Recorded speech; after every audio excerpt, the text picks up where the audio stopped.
Makanya ulama tasawuf dengan ulama fikih pendapatnya tidak pernah sama, Pak. Ulama fikih kalau sakit berobat, kalau ulama tasawuf kalau sakit sujud syukur. Kenapa? Karena hadis Nabi, ketika umatku kena penyakit sehari semalam, 1 tahun dosanya dihapuskan oleh Allah. Jadi kalau dia sakit, dia sujud syukur. Makanya Imam Al-Ghazali kalau tidak sakit dalam 1 bulan, dia menangis, takut kalau Allah lupakan dia. Tapi kalau orang fikih kalau sakit berobat, karena berobat itu supaya bisa ikhtiar untuk sembuh, supaya bisa beribadah sempurna. Kan begitu? Mana mau diikuti? Kalau berobat nanti bilang kupur nikmat. Kan begitu? Nah, disitulah perbedaan pendapat. Makanya standar ulama tasawuf dengan ulama fikih itu tidak pernah sama.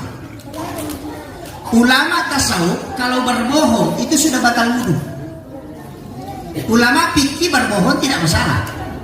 Kenapa dia mengatakan batal? Karena orang yang berbohong itu mengotori wudunya. Karena wudu itu untuk taharah, bukan an-nadhafah. An-nadhafah itu kotoran nampak. Kalau at-tuhuru itu hakikat. Makanya kenapa kumur-kumur menjaga lidah supaya tidak ngomel. Kenapa cuci muka, mata yang dijaga. Makanya kalau melihat perempuan batal wudu menurut pandangan tasawuf, artinya melihat secara syahwat. Kan begitu? Coba. Jadi di situ perbedaannya, Pak. Jadi jangan kadang-kadang kita akan begini, oh enggak usah. Lihat dulu standarnya di mana dia berpendapat.